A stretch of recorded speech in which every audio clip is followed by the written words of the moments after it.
Latar belakang, usai agresi militer Belanda II yang dilancarkan pada akhir tahun 1948, titik terang perundingan Indonesia dan Belanda mulai terlihat.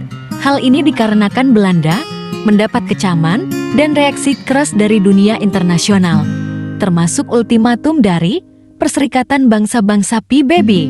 Hendarikus Pujirahmat dalam penelitian bertajuk Proses Penyelesaian Konflik Antara Republik Indonesia dengan Belanda tahun 1947 sampai tahun 1949 tahun 1998 Dewan Keamanan PBB menggelar sidang di Paris, Prancis pada 22 Desember tahun 1948.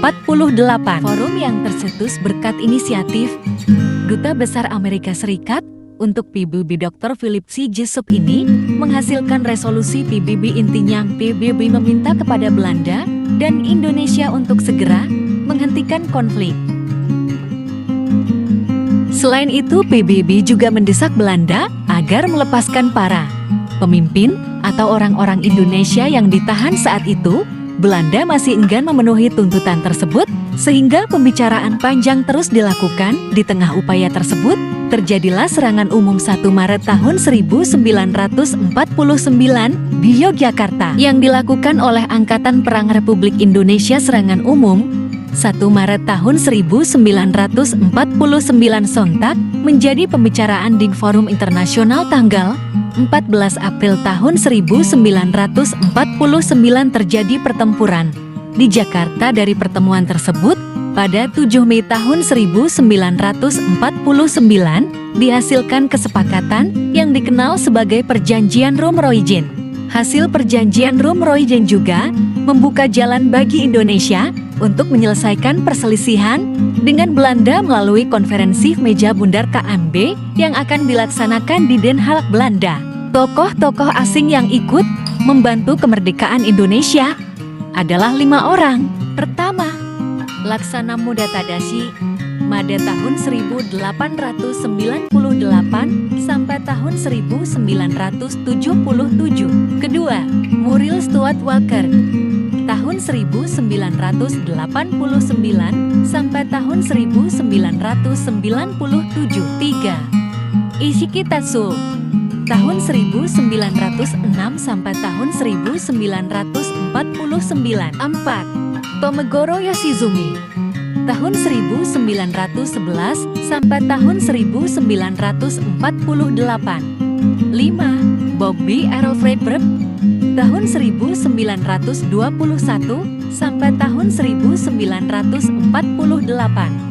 Hasil dari pengakuan tanggal kemerdekaan Indonesia oleh Belanda atau pengakuan kedaulatan Indonesia adalah peristiwa di mana Belanda akhirnya mengakui bahwa kemerdekaan Indonesia adalah tanggal 17 Agustus tahun 1945 sesuai dengan proklamasi kemerdekaan Indonesia, bukan tanggal 27 Desember tahun 1949 saat Soekarno menyerahkan kedaulatan ditandatangani di Istana Dam, Amsterdam. Pengakuan ini baru dilakukan pada 16 Agustus tahun 2005, sehari sebelum peringatan 60 tahun proklamasi kemerdekaan Indonesia oleh Menteri Luar Negeri Belanda Bernard Rudolf Bot dalam pidato resminya di Gedung Diplo. Pada kesempatan itu, pemerintah Indonesia diwakili oleh Menlu Hasan Wirayuda. Keesokan harinya Bot juga menghadiri upacara kenegaraan peringatan Hari Ulang Tahun ke-60 Kemerdekaan Republik Indonesia di Istana Negara, Jakarta. Langkah Bot ini mendobrak Rabu dan merupakan yang pertama kali dalam sejarah. Sebelumnya pada tahun 1995 Beatrix sempat ingin menghadiri peringatan Hari Ulang Tahun Republik Indonesia ke-50. Tapi keinginan ini ditentang PM Wim To. Akhirnya Beatrix terpaksa mampir di Singapura dan baru memasuki Indonesia beberapa hari setelah peringatan proklamasi. Selama hampir 60 tahun Belanda tidak bersedia mengakui kemerdekaan Indonesia. Pada tanggal 17 Agustus tahun 1945 Belanda menganggap kemerdekaan Indonesia baru terjadi pada 27 Desember tahun 1949, yaitu ketika penyerahan kedaulatan ditandatangani di Istana Dam, Amsterdam di Belanda selama ini. Juga ada kekhawatiran bahwa mengakui Indonesia merdeka pada tahun 1945 sama saja mengakui tindakan polisional aktis agresi militer pada tahun 1945 sampai tahun 1949 adalah ilegal. Alasan utama Mesir mengakui kemerdekaan Indonesia adalah Indonesia dianggap sudah memenuhi unsur suatu negara, yakni rakyat, wilayah, dan pemerintahan yang berdaulat dengan adanya kepala negara, serta proklamasi kemerdekaan yang dibacakan oleh Soekarno pada tanggal 17 Agustus tahun 1945. Mesir menjadi negara pertama yang mengakui kemerdekaan Indonesia karena antara bangsa Indonesia dan Mesir memiliki hubungan emosional, yaitu sesama negara penganut agama Islam.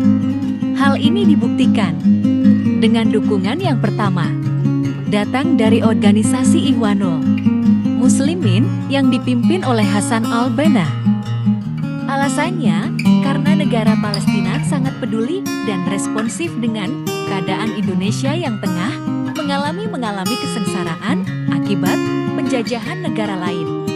Penjelasan hal tersebut diungkapkan oleh Ketua Adara Relief Internasional Nurjana Hulwaini. Persamaan agama yang dianut, mayoritas agama yang dianut oleh warga Indonesia adalah Islam. Banyaknya penganut agama Islam.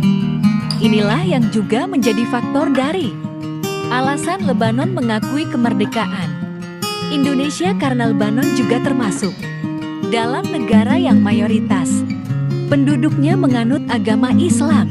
Lebanon, setelah Mesir dan Suriah, Lebanon merupakan negara ketiga yang mengakui kedaulatan Indonesia.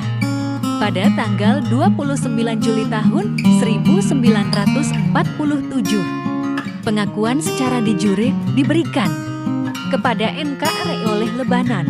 Dari situlah hubungan bilateral antara Indonesia dan salah satu negara yang terletak di Timur Tengah itu pun dimulai. Alasan India mengakui kemerdekaan Indonesia adalah adanya persamaan kebudayaan Hindu-Buddha, persamaan nasib pernah dijajah, dan hubungan dekat antara Jawaharlal Nehru dan Muhammad Hatta. Selain itu, pada 1946, India sempat mengalami krisis pangan dan bencana kelaparan.